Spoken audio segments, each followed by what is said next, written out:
Hello and good evening, friends. Once again, I welcome you all to another gripping story from The Last Clue. I hope you and your loved ones are doing well and taking care of each other.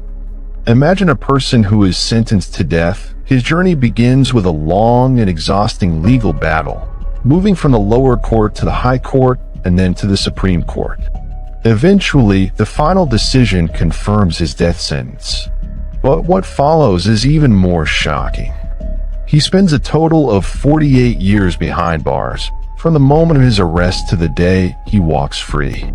Out of those 48 years, an unimaginable 30 years are spent in the dark, lonely confines of a dungeon. Because he was a death row inmate, and as per the law, those sentenced to death are not kept with the rest of the prisoners. That's the rule. So for 30 long years, this man remained in isolation, waiting, locked away in a dark, lonely dungeon where no sunlight ever reached and not a single human soul came to see him. He was given food and had access to a washroom, but nothing more. No conversation, no companionship, no familiar face to comfort him. Just silence, solitude, and endless time.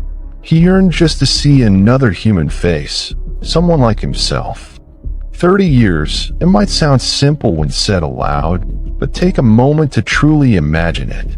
A man is cut off from the entire human world, locked away alone in a small dungeon room for 30 years.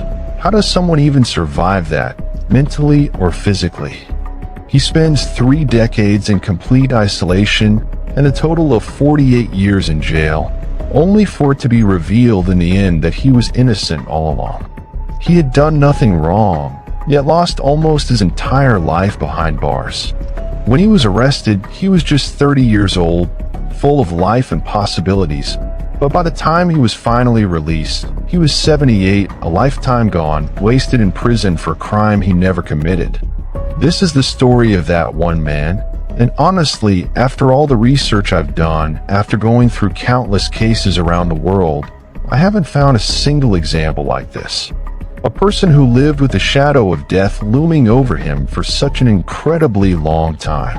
A man sentenced to die, yet kept waiting endlessly, not knowing when that final moment would come.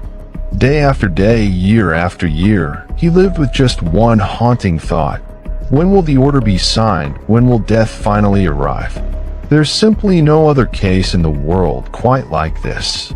And in the end, not only is he released, but it's proven that he was completely innocent all along.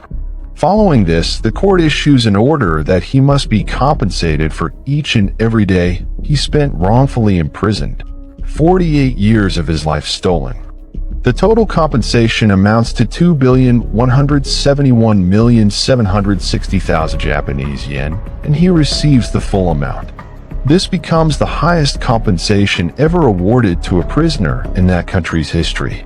And he holds the tragic record of being the person who spent the longest time under the threat of a death sentence anywhere in the world.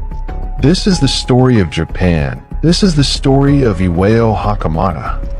Born in 1936 in a city called Udo, which is now known as Choku Hamamatsu, Hakamata had a passion for boxing from a young age. As he grew older, he turned that passion into a profession and stepped into the world of professional boxing. By the time he retired from the sport, his record stood at 16 fights, with 11 wins, 2 draws, and the rest lost only by points, not by knockout. It was a promising career, but eventually, due to age, Hakamata decided to step away from boxing. After retiring from the ring, he began working as an employee in a well-known Japanese company called the Chin Company. It was a respected and established firm, and Hakamata settled into his new role. He had several colleagues and superiors, and everything seemed to be going smoothly in his life at that point. Around that time, Hakamata got married and had a young son. Then came the year 1966, a turning point in his life. One day, the house of the owner of the company where he worked caught fire. Coincidentally, Hakamata's home and his boss's office were located nearby. As soon as he heard about the fire, Hakamata rushed over without thinking twice. Hakamata reached the scene, along with several others, and soon the fire was brought under control. But what followed was far more disturbing. Inside the burnt house, 4 bodies were discovered: his boss, the boss's wife, and their 2 children. However, later investigation revealed that none of them had died in the fire. All 4 had been brutally stabbed to death before the blaze was set, meaning this wasn't just an accident. It was a calculated murder of an entire family. Now that it was confirmed to be a murder, the news quickly spread across Japanese media, drawing public attention nationwide. As the investigation unfolded, the police began questioning everyone who had been at the scene during the fire. Among them was Hakamata. During the inquiry, the police noticed bloodstains on the collar of his shirt.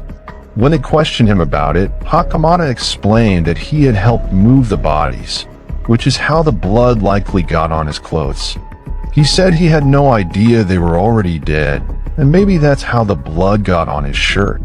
But the police couldn't find any other solid evidence, and they started suspecting Hakamata of the murders.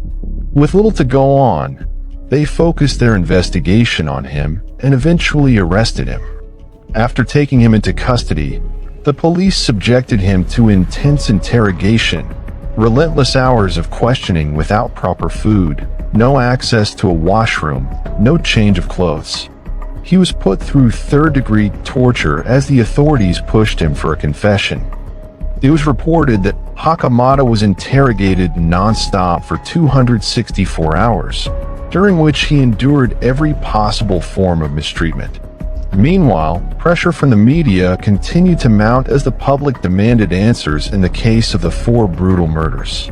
Eventually, the police announced to the media that Hakamata had confessed to the crime, claiming responsibility for the killings. To strengthen their case, the police also claimed to have found 2 blood-stained pairs of clothes in a nearby tank, which they said belonged to Hakamata and were linked to the crime. The police claimed that the clothes found in the tank belonged to Hakamata, that he was wearing them at the time of the murders. According to their version, after committing the crime, he discarded the blood-stained clothes in the tank and changed into another pair he had brought with him. However, even on the second pair he wore while leaving, traces of blood were still found. So now, with a confession and what they believed to be the murder clothes, the police declare that they had not only solved the case but also found the killer responsible for the 4 murders. Along with the clothes and the supposed confession, the police also pointed out that 2 lakh yen had been stolen from the house, further building their case. They presented it as solid proof, and the case was considered solved. Public opinion quickly turned against Hakamata, and he was painted as a villain throughout Japan. The media labeled the entire incident as Hakamata's story, and the narrative took hold. With the confession, the evidence, and public pressure, the case moved forward and eventually reached the courtroom. On 11 September 1968, 2 years after the incident, a panel of 3 judges, following a lengthy trial, declared Hakamata guilty of all 4 murders and sentenced him to death. With the judgment passed, Hakamata immediately filed an appeal, taking his case to the Tokyo High Court. Just like many judicial systems around the world, Japan follows the structure of lower court, high court, and then the Supreme Court.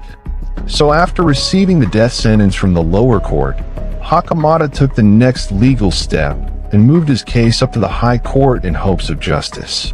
The Tokyo High Court upheld the decision of the lower court, stating that Hakamata had brutally murdered 2 young children along with their parents, and such a heinous act left no space for leniency. As a result, the death sentence remained unchanged. With the second court also ruling against him, Hakamata's fate seemed sealed. His final hope now rested with the highest judicial authority in the country, the Supreme Court of Japan. Holding on to that last chance, Hakamata challenged the verdict and took his case to the Supreme Court. By November 1980, after nearly 2 years of deliberation, the Supreme Court of Japan finally delivered its verdict, and it was no different from the previous rulings. The court upheld the decisions of both the lower court and the Tokyo High Court, confirming the death sentence for Hakamata in connection with the brutal murder of 4 people. With this final ruling, all legal avenues were exhausted. There was nothing more left to appeal.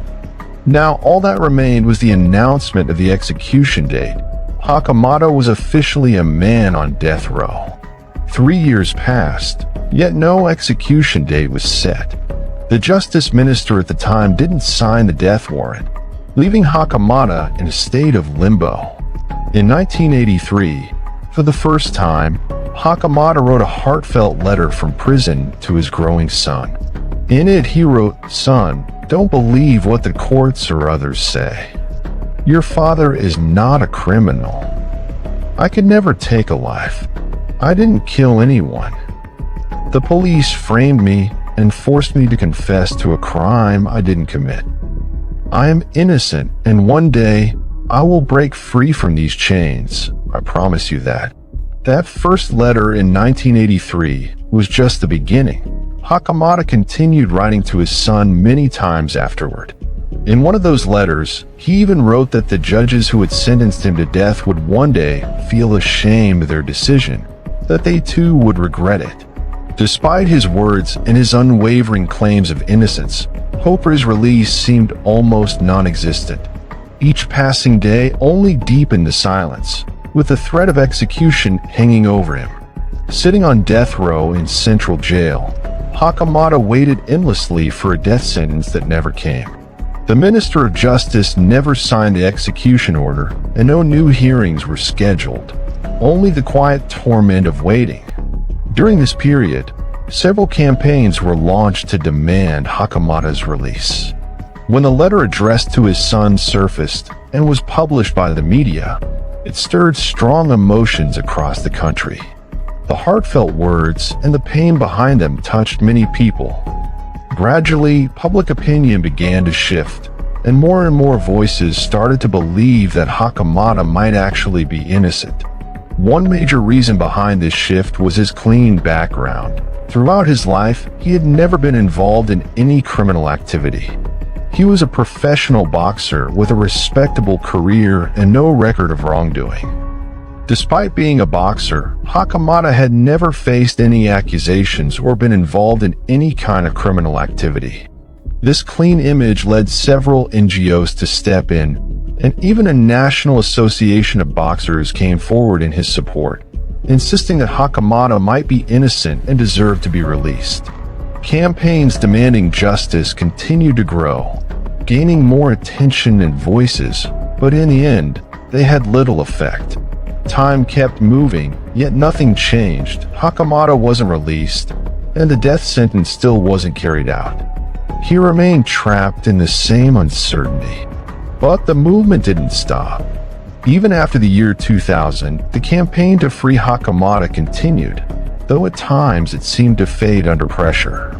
Then, once again, all the boxing associations united, and the national boxing champion of Japan personally read Hakamata's story and the letters he had written. Deeply moved, he felt that Hakamata truly deserved justice. In a powerful gesture, he rallied nearly the top 50 boxers of Japan, all of whom signed a petition supporting Hakamata's release. This petition was then submitted to the government, and soon after, the issue was raised in the Japanese parliament, where 65 politicians got involved. The campaign intensified as the 65 politicians wrote a formal appeal, demanding that Hakamata be released.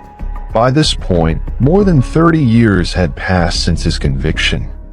After the Supreme Court upheld his death sentence in 1980, Hakamata, now officially a death row inmate, was placed in solitary confinement. His conditions were harsh. He was kept in a dungeon-like cell, cut off from normal human contact. Relatives were allowed to meet him just once a year, and even that visit lasted only 5 minutes. Unlike other prisoners who could at least move around, Hakamata was confined to a small space, living each day in isolation. Just imagine the mental state of a person who couldn't speak to anyone. not for 1, 2, or even 5 years, but for 30 long years. Still, life in that dark confinement went on. Then, in November 2006, a major shift happened. For the first time, around 500 supporters gathered, and when world champion boxers and other influential figures joined the movement and raised their voices, the momentum became impossible to ignore. It was only then that the Japanese government and the Minister of Justice finally acknowledged the campaign and began to take the issue seriously. Those who were responsible for announcing his execution never did, and even after all those years, people continued to raise their voices.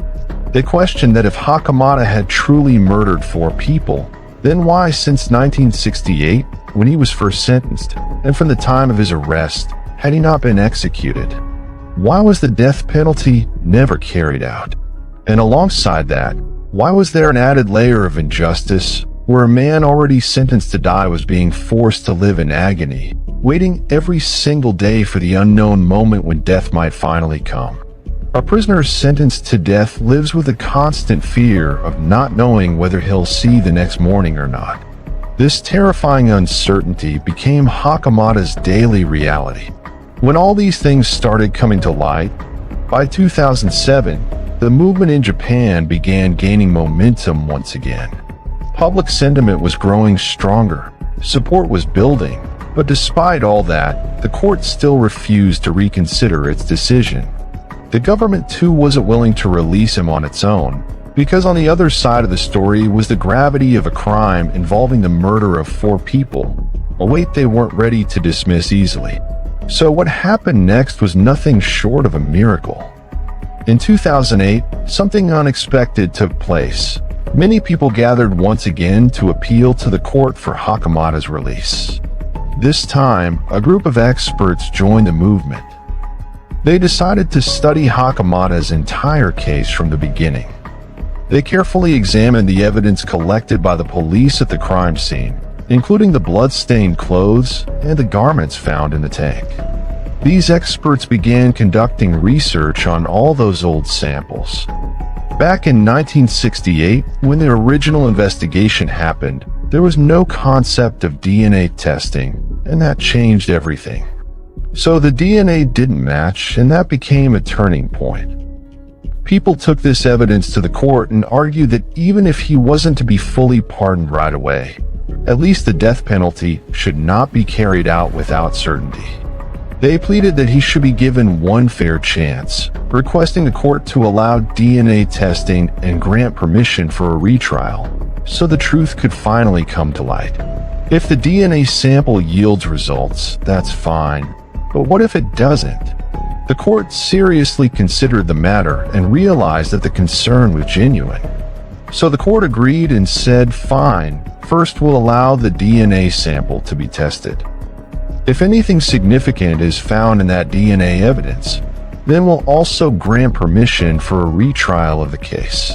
Even though the Supreme Court had already delivered its verdict, in 2008, the court still gave an order allowing further investigation. After this, a group of dedicated lawyers stepped forward and took the case back to court. It took 4 long years, and finally, in 2012, progress was made. On March 14, 2012, a blood sample from Hakamata was collected, and it was matched against the shirt he was allegedly wearing back in 1966, the same one the police claimed had bloodstains from the murder. The clothes recovered from the water tank, which the police claimed belonged to Hakamata and had bloodstains on them, were collected as key evidence. Along with those clothes, blood samples taken from Hakamata while he was in jail were sent to a forensic lab for testing. The sample collection happened on March 14, 2012, and after that, the forensic investigation began. The DNA test results finally came out in March 2014, showing just how much time even this part of the process took. The report finally arrived in March 2014, and it clearly stated that the blood-stained clothes, whether they were the ones found in the water tank or the ones allegedly worn by Hakamata on the day of the 1966 murder, did not match his DNA. In other words, the blood on those clothes, the blood of the victims, and the samples found on the tank clothes had no connection to Hakamata. The DNA belonged to someone else entirely. From the very beginning, Hakamata had insisted that the police torture him and forced a confession out of him. Now, with the arrival of the DNA report, everything started to make sense. It became evident that he had no connection with the crime.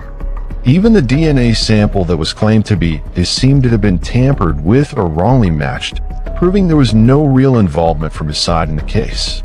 At the crime scene, not a single piece of evidence was found that matched Hakamata's DNA, which clearly meant that he wasn't the killer. The real murderer was someone else altogether, and the DNA discovered at the scene belonged to an unidentified person. But after 48 long years, by the time this revelation came out in 2014, the question remained, whose DNA was it really? When all this came to light in 2014 with the arrival of the DNA report, the Supreme Court of Japan issued two major orders. First, that the case would be reopened and a retrial would take place, meaning the police would have to present all their evidence once again. And second, that until the retrial reached a final decision, Hakamata would be released from prison. So in 2014, after spending nearly 48 years behind bars, Hakamata was finally set free. After spending 48 years in jail, Hakamata was finally released, and a retrial began. By October 2024, the court delivered its verdict, clearly stating that Hakamata was not responsible for the 4 murders, and that the previous 3 courts had made incorrect judgments without any solid evidence, back when advanced tools like DNA testing could have been used. Neither the court nor the investigative agencies took the initiative to do so. And this entire case was fabricated by the police, which is why Hakamata was granted bail. After this, his lawyer approached the court and said, "Your Honor, you've released him, but what about the 48 years of his life that were lost? Can you even imagine his mental condition?" To which the court responded that he would be compensated. Out of those 48 years, the court decided on a compensation amount for each day and ordered that the total for all 48 years be calculated and paid to him, an amount that equaled 2,171,760,000 Japanese currency. And as per reports, around January 29 this year, approximately 3 months ago, Hakamata finally received the 2,171,760,000 compensation. In the entire case, it was Hakamata's younger sister who stood by him the whole time. Hakamata had both a brother and a sister, but the brother had passed away. His wife had left him during the struggle, especially since their child was still young, and the burden was too much. But this sister never gave up. She fought the legal battle for years alone. And when Hakamata was finally released from jail, she said, "Today, my fight is over." The most touching part of this entire story is not just that the court gave a fair verdict and compensated Hakamata, but what happened afterward. In the same city where the case originated, the city's police chief, Takayoshi Suda, personally visited Hakamata at his home. He apologized formally, not just as an individual, but on behalf of the entire Japanese police force. He admitted that it was due to the failure of the police that Hakamata had to spend 48 years in prison, 30 of those in solitary confinement, and endure the longest-running death sentence in the world. This gesture of apology from the highest level of law enforcement was unprecedented. That's all for today. We'll return on Thursday night with another intriguing story. Until then, stay safe and cherish your loved ones. Thanks for watching. Thank you very much.